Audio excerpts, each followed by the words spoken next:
Kami sekalian, salam jumpa pada pertemuan pada pagi hari ini di kelas 12 IPS, yaitu pertemuan yang ke-9. Kita akan melanjut dari pertemuan sebelumnya yang berbicara tentang modernisasi, westernisasi, dan sekularisasi. Nah, sekarang kita akan membahas tentang persamaan dan perbedaannya. Tapi sebelum ke situ, saya hanya mau mengingatkan kembali bahwa modernisasi adalah perubahan masyarakat dari tradisional ke modern. Westernisasi adalah peniruan ya dari kebudayaan barat secara mutlak tanpa disesuaikan dengan kepribadian bangsa. Sekularisasi yang hanya mengikuti keinginan-keinginan atau kehidupan duniawi. Nah, kita lihat persamaannya. Sama-sama berbicara tentang hal-hal duniawi, keduniawian. Yang kedua, sama-sama berasal dari barat. Yang ketiga, sama-sama merupakan hasil perbandingan dari berbagai aspek kehidupan yang dirasionalisasikan. Arti rasionalisasi berarti masuk akal, menggunakan pikiran. Keempat, sama-sama merupakan proses perubahan. Oke, itu persamaan dari ketiga hal di atas. Kita sekarang mau lihat perbedaannya. Kalau modernisasi, yaitu pertama mutlak ada dalam setiap negara yang ingin maju. Jadi kalau Indonesia ingin maju, mutlak melakukan modernisasi. Kedua, tidak mempersoalkan atau mengesampingkan nilai-nilai keagamaan. Jadi di sini nilai keagamaan dianggap kurang atau tidak penting. Tiga, proses perkembangannya lebih bersifat umum. Oke, westernisasi, perbedaannya mutlak pembaratan. Itu yang saya bilang tadi, benar-benar kebudayaan barat, hal-hal yang berbau barat ditiru secara membabi buta tanpa melihat kepada kepribadian bangsa.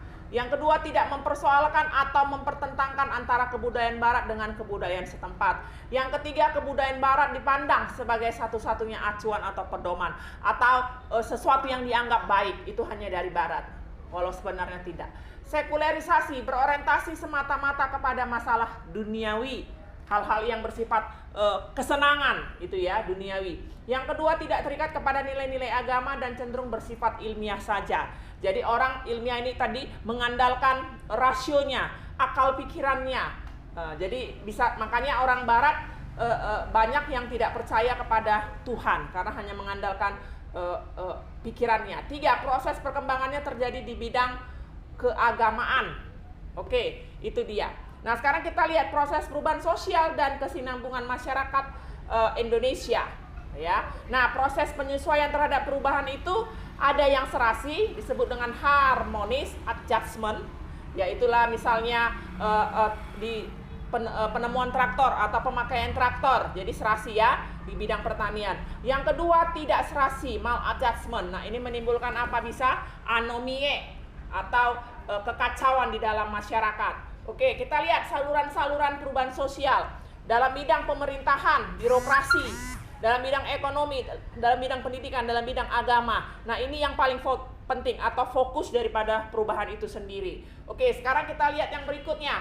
Kesinambungan masyarakat Indonesia dapat dilakukan dengan pertama, menjaga keutuhan masyarakat majemuk, ya, menjaga keutuhan masyarakat majemuk. Nanti diantaranya adalah bersifat toleransi, ya, mengurangi sikap primordialisme, mementingkan kepentingan bangsa dan negara, dan seterusnya. Nanti kau baca lagi di buku. Yang kedua, mempercepat proses integrasi sosial dengan cara apa? Transmigrasi, ya, dari desa ke kota, membuka lahan yang terisolir, membangun sarana telekomunikasi, pemerataan pembangunan, dan sebagainya. Nah, dari semuanya ini sebenarnya yang paling penting dalam proses kesinambungan masyarakat adalah partisipasi aktif masyarakat. Karena apa? Karena masyarakat itu, anak-anak, adalah subjek sekaligus objek, ya, daripada perubahan itu sendiri, daripada perkembangan masyarakat itu sendiri, daripada kesinambungan masyarakat itu sendiri, ya, atau objek dari persatuan kesatuan bangsa. Jadi bukan hanya tanggung jawab dari pemerintah saja. Nah, tolong dipahami, dibaca lagi bukunya. Salam sehat.